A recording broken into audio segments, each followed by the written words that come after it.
ബിൻസി എന്തോ എന്തൊക്കെയായിരുന്നു. എങ്ങനെ പോയാലും 100 days ടോപ്പ് 5 എത്തണം എന്ന് തന്നെ വിചാരിച്ചാണ് പോയത്. ഇതിനു മുമ്പുള്ള സീസണിൽ അല്ലെങ്കിൽ നമ്മൾ പ്രൊമോയിലൊക്കെ കണ്ട പോലെ ലാലേട്ടൻ പറഞ്ഞ പോലെ മറ്റൊരു രീതിയിലൊന്നും പോവാണ്ട് ആരെയും ഡിപ്പെൻഡ് ചെയ്യാണ്ട് ഒറ്റയ്ക്ക് നിൽക്കുക.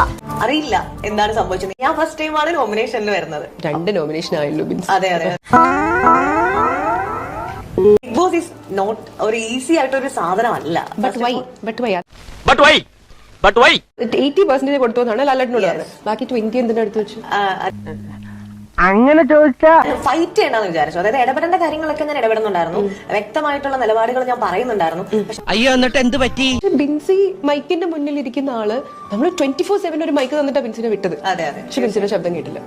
U are mute. Mic work ചെയ്തില്ലേ? ഈ പുഷ്പങ്ങളെല്ലാം ഇവിടെ കൃഷി ചെയ്യുന്നതാണെങ്കിൽ നല്ല രസമുണ്ട്. ഞാൻ ചോദിച്ചതിന് മറുപടി കിട്ടിയില്ല. ഭയങ്കര ജെനുവിൻ പ്ലെയർ ആരായിരിക്കും? ജനുവിനായിട്ട് എനിക്ക് തോന്നിയത് അപ്പാനി ചേട്ടനാണ്. ശരത്തേട്ടൻ. വീട്ടിൽ ഏറ്റവും കൂടുതൽ മിസ് ചെയ്യുന്ന ആരാ? ആ വീട്ടിൽ മിസ് ചെയ്യുന്ന ശരത്തേട്ടൻ.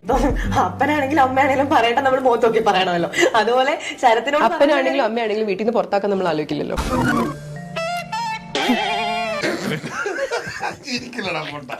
ഒരു 2-3 വഴക്കുണ്ടായി. അതിൽ ബിൻസിനെ ഡീന്ന് വിളിച്ചു എന്നൊക്കെ പറഞ്ഞു. ആക്ച്വലി അത്രേ ഉള്ളൂ. നമുക്കറിയാമല്ലോ ഓരോരുത്തരും. ഇപ്പൊ എന്റെ അടുത്ത് വന്ന് ചിരിച്ചു കാണിക്കുന്ന ആൾ അപ്പുറത്ത് പോയി എന്റെ കുറ്റമായിരിക്കും പറയുന്നത്. അതിപ്പോ ബിൻസി അങ്ങനെ ചെയ്യില്ലേ? ഇവിടെ അപ്പുറത്ത് പോയി ചിരിച്ച് എത്ര ദേഷ്യമുള്ളവരോട് നമ്മൾ ചിരിച്ചു കാണിക്കും, അപ്പുറത്ത് പോയി നമ്മൾ നോമിനേറ്റ് ചെയ്യും.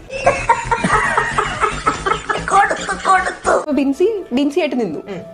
അപ്പൊ ബിൻസി അല്ലാതെ നിന്ന് കഴിഞ്ഞാൽ ബിൻസി രക്ഷപ്പെട്ടേനാണോ ഇപ്പൊ പറയുന്നത്? ക്വസ്റ്റ്യൻ ഭയങ്കര ബിഗ് ബോസിനെ കാട്ടി അല്ല, എന്റെ കേസിൽ ഇങ്ങനെയാണെങ്കിൽ ഞാൻ കളിക്കല്ല, ഞാൻ നേരെ ചിറാപുഞ്ചിയിൽ പോയി മണം വിൽക്കാൻ പോണു. എല്ലാവർക്കും സന്തോഷമായല്ലോ. എനിക്ക് സന്തോഷമായി. എല്ലാവർക്കും പിരിഞ്ഞു പോവാം.